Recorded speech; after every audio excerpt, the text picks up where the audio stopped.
මොකද මිනිස්සුන්ට පින්වත් මේ කර්මය කර්මඵලය කියන එක ධර්මයේ ගැඹුරට යද්දි ටිකක් විතර බුරුල් වෙනවා. ඒ කියන්නේ අර කාලයක් තියෙනවා අපි නිකන් අර මේ වෙසක් කාඩ් තියාගෙන වෙසක් කාඩ් මාරු කරපු බුදුදහම. ඒ කියන්නේ අපි අර මේකේ මූලික අවධිය වෙසක් කාඩ් එකක් දීලා පොයට අන්න ඒ බුදුදහම පාවිච්චි කරපු කාලේ සමහරු කර්මයට වැඩිපුර බය. හිතන් ඉන්නේ ගස් අපි ගහක් කැපුවොත් එimhe ඊළඟාත්ම ගහ අපිව කපයි වගේ. අන්න ඒ වගේ කර්මයේ කර්මඵල විශ්වාසයක් කරන් ඉන්නේ. ඔන්න ওই කාලේ ටිකක් බයයි. හැබැයි ටිකක් මේක අපි අතුලට එනකොට අපි දැනගන්නවා කර්මය කියන්නේ මොකද්ද කර්මඵලය කියන්නේ මොකද්ද කියලා. හැබැයි මේක හරියට දැනගත්ත කෙනෙක් කර්මයේ කර්මඵලයට බයයි. හැබැයි මේක හරියට අහුවෙච්ච නැති කෙනෙක්ට මේ කර්මයේ කර්මඵලය ගැන හරියට විශ්වාසයක් නැහැ. එයාට නිකන් හරි මම දන්නවා පව් කියලා. මම දන්නවා පින් කියලා. හැබැයි මම මේක කරනවා. එක හේතු නිසා වෙන්න පුළුවන්.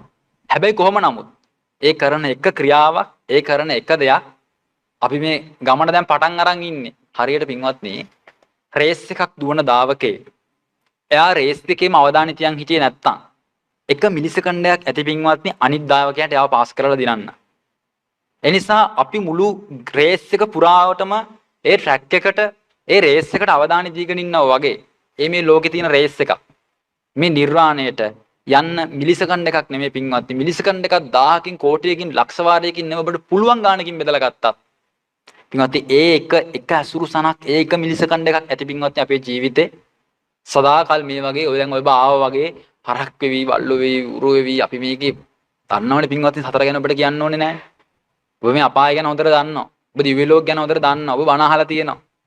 සත්තු විඳින දුක් ගැන අපිට අපි කියන්න ඕනේ නැහැ. ස්පිරිතාල වල විඳින දුක් ගැන අපිට කියන්න ඕනේ නැහැ. ඔබ දන්නවා අපිටත් වඩා හොඳට ඒ ගැන.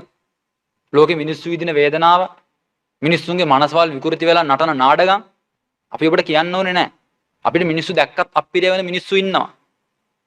එතකොට ඒ වගේ තැනකට අපි සසරේ සම්පූර්ණ හිර වෙන්න. අපි සසරේ සම්පූර්ණ ඔබ හිතන්නකෝ ඔබට අපි කියත අංග විකල ජීවිතයක් හම්බ වුණොත් ඔය ඉන්න ගමන් ඔබට වුණොත් ඒක. එනිසා ඒව ගැන කොහේමත් විශ්වාසයක් තියන්න හොඳ නැහැ.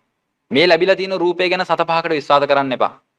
මේක කොයි වෙලේ ඔබට එරෙහි වෙයිද කොයි වෙලේ ඔබට හතුරුකමක් කරයිද කියන එක ඔබට මට කාටවත් ගැරන්ටි කරන්න බෑ.